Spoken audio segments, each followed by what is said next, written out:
আমি বসুরুদ্র। প্রথমে বিশেষ খবর। মায়ানমারে বিধ্বংসী ভূমিকম্পে মৃতের সংখ্যা 2000 ছাড়িয়েছে। অপারেশন ব্রহ্মের অধীনে মায়ানমারে ভূমিকম্প বিধ্বস্ত মান্দালয়তে ভারতের উদ্ধারকারী দল পৌঁছানোর পর থেকেই তারা কাজ চালিয়ে যাচ্ছেন। স্বরাষ্ট্রমন্ত্রী বলেছেন, সারা দেশে স্বাস্থ্য ব্যবস্থার উন্নয়নের লক্ষ্যে গত এক দশকে নরেন্দ্র মোদী সরকার এক সার্বিক পদক্ষেপ গ্রহণ করেছে। পবিত্র রমজান মাসের সমাপ্তির পর আজ সারা দেশে উদযাপিত হচ্ছে ঈদ উল ফিতর। এই উপলক্ষে দেশবাসীকে শুভেচ্ছা জানিয়েছেন রাষ্ট্রপতি, উপরাষ্ট্রপতি এবং প্রধানমন্ত্রী। দিল্লি জাতীয় রাজধানী অঞ্চলে এক বিরাট মাদক পাচার চক্র ভেঙে দেওয়া হয়েছে। টেনিসের এটিপি র্যাঙ্কিংয়ে প্রথম 30-এর মধ্যে জায়গা করে নিয়েছেন ভারতের টেনিস তারকা ইউকি ভামরি। মুম্বাইয়ের ওয়াংখেড়ে স্টেডিয়ামে আজ সন্ধ্যায় আইপিএল এর ম্যাচে মুম্বাই ইন্ডিয়ান্স টসে জিতে কলকাতা নাইট রাইডার্সকে প্রথমে ব্যাট করতে পাঠিয়েছে। আসছে বিস্তারিত খবরে। মায়ানমারে বিধ্বংসী ভূমিকম্পে মৃতের সংখ্যা 2000 ছাড়িয়েছে। গত শুক্রবার সেদেশের মান্দালয় এলাকায় 7.7 মাত্রার তীব্র ভূকম্পনের মিনিট খানেকের মধ্যেই 6.4 মাত্রার আফটার শক হয়। মায়ানমার সহ অন্যান্য বেশ কয়েকটি দেশে ভূমিকম্পের তীব্রতায় ক্ষয়ক্ষতি ও প্রাণহানি ঘটে।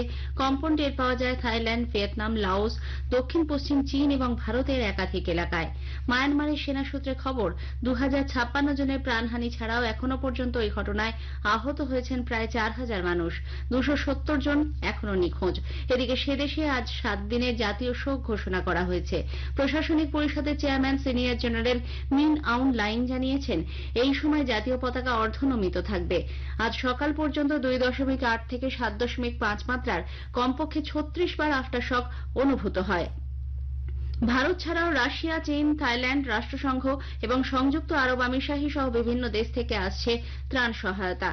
অন্যদিকে অপারেশন ব্রহ্মের অধীনে মায়ানমারে ভূমিকম্প বিধ্বস্ত মান্দালয়তে ভারতের উদ্ধারকারী দল পৌঁছানোর পর থেকেই তারা কাজ চালিয়ে যাচ্ছেন।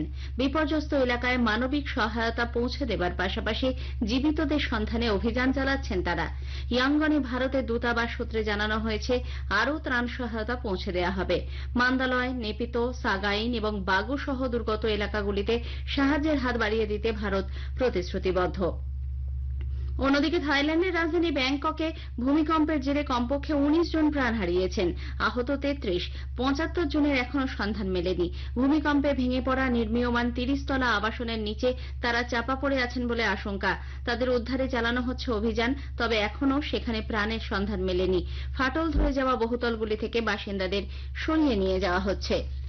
ষষ্ঠ বিমস্টেক শীর্ষ সম্মেলনে যোগ দিতে প্রধানমন্ত্রী নরেন্দ্র মোদী ব্যাংকক যাচ্ছেন।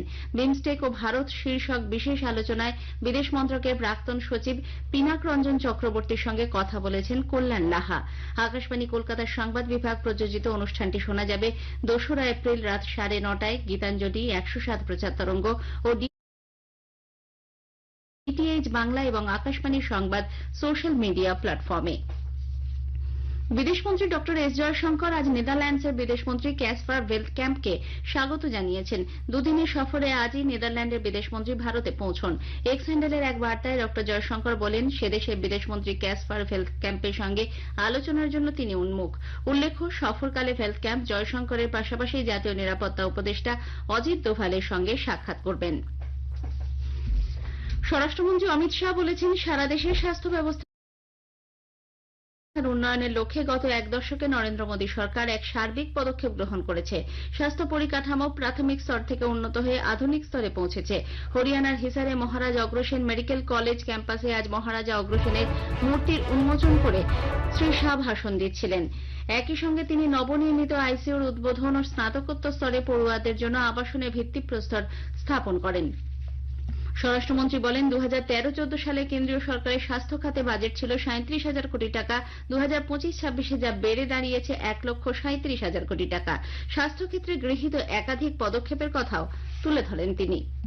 मेडिकल इंफ्रास्ट्रक्चर में ढेर सारा काम नरेंद्र मोदी सरकार ने 64,000 करोड़ रुपया पब्लिक हेल्थ सेंटर और कम्युनिटी हेल्थ सेंटर इसके लिए खर्च कर एक बहुत बड़ा मेडिकल इंफ्रास्ट्रक्चर का बेसिक खाका बनाने का 730 इंटीग्रेटेड पब्लिक हेल्थ लैब बनाए गए, 4382 ब्लॉक पब्लिक हेल्थ यूनिट्स बनाए गए और 602 क्रिटिकल केयर बॉक्स ये 10 साल के अंदर नए निर्मित किए गए।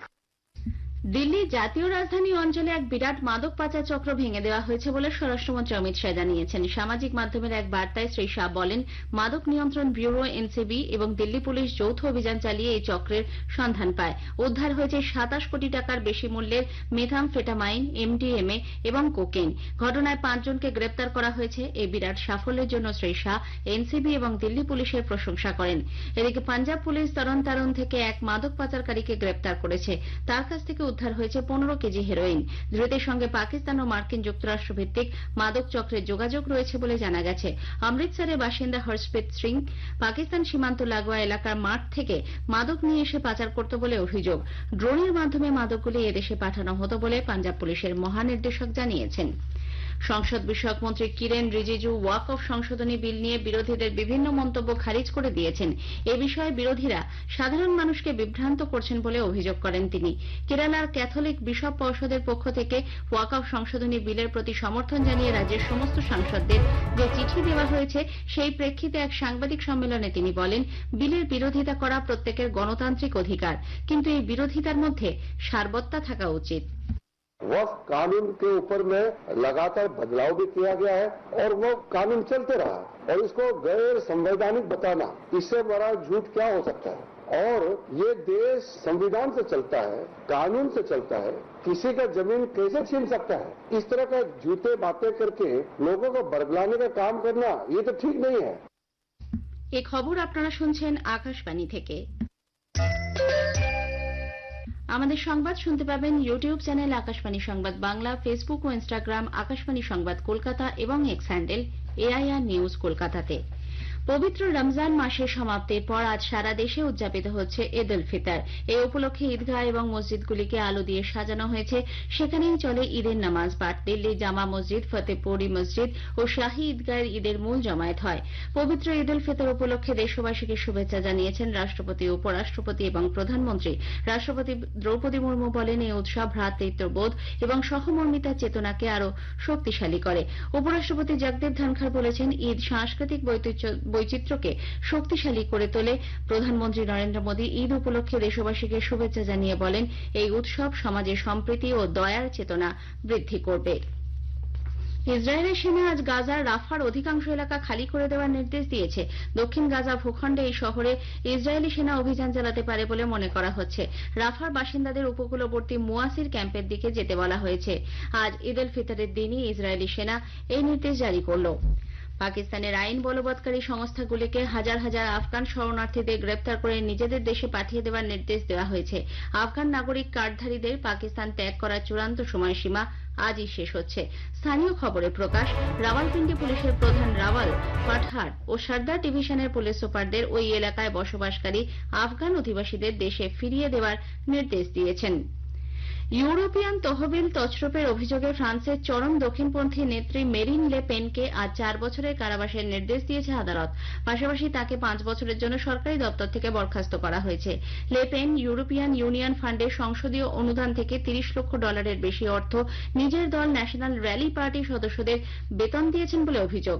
এই ঘটনার জেরে 2027 সালে ফ্রান্সের রাষ্ট্রপতি নির্বাচনে তিনি অংশ নিতে পারবেন না বলেই মনে করছে ফ্রান্সের শাসক দল। ফরাসি সংসদে বর্তমান সদস্য পেনের সঙ্গে দোষী সাব্যস্ত হয়েছেন আরো 8 জন। আজ বিচারক জানান, পেনকে 2 বছর জেলের ভেতর থাকতে হবে। বাকি 2 বছর হেফাজতে থাকার বদলে তার সঙ্গে একটি বৈদ্যুতিক ট্যাগ লাগানো থাকবে, যাতে পেনের গতিবিধির ওপর নজরদারি চালানো যায়। টেনিসের এটিপি র্যাঙ্কিং এ প্রথম 30-এর মধ্যে জায়গা করে নিয়েছেন ভারতের টেনিস তারকা ইউকি ভামরি। এটিপি র্যাঙ্কে 26 নম্বর স্থানে রয়েছেন তিনি। এই র্যাঙ্কিং এর সঙ্গে তিনি ভারতের 1 নম্বর ডাবলস টেনিস খেলোয়াড় হিসেবেও বিবেচিত হলেন। রোহন বোপান্নাকে পেছনে ফেলে এগিয়ে এসেছেন ইউকি ভামরি। সম্প্রতি মিয়ামি ওপেনে ডাবলসের কোয়ার্টার ফাইনাল অবধি পৌঁছন তিনি। পুরুষদের 12তম হিরো হকি এশিয়া কাপ 2025 অনুষ্ঠিত হতে চলেছে বিহারে। হকি ইন্ডিয়ার সহযোগিতায় চলতি বছরের 29 আগস্ট থেকে 7 সেপ্টেম্বর এই টুর্নামেন্ট চলবে। পাটনায় আজ আনুষ্ঠানিকভাবে বিহার এই দায়িত্ব গ্রহণ করে। মুম্বাইয়ের ওয়াংখেড়ে স্টেডিয়ামে আজ সন্ধ্যায় আইপিএল এর ম্যাচে কলকাতা নাইট রাইডার্স মুম্বাই ইন্ডিয়ান্সের মুখোমুখি হয়েছে। টসে জিতে মুম্বাই কলকাতাকে প্রথমে ব্যাট করতে পাঠায়। শেষ খবর পাওয়া পর্যন্ত কলকাতা 2 ওভার 5 বলে 2 উইকেট হারিয়ে 25 রান করেছে। শেষ করার আগে খবরের বিশেষ কিছু অংশ আরো একবার। মায়ানমারে বিধ্বংসী ভূমিকম্পে মৃতের সংখ্যা 2000 ছাড়িয়েছে। স্বরাষ্ট্রমন্ত্রী বলেছেন, সারা দেশের স্বাস্থ্য ব্যবস্থার উন্নয়নের লক্ষ্যে গত এক দশকে নরেন্দ্র মোদী সরকার এক সার্বিক পদক্ষেপ গ্রহণ করেছে। পবিত্র রমজান মাসের সমাপ্তির পর আজ সারা দেশে উদযাপিত হচ্ছে ঈদ উল ফিতর। খবর শেষ হলো। এরপর স্থানীয় সংবাদ সন্ধ্যে 7:50 মিনিটে।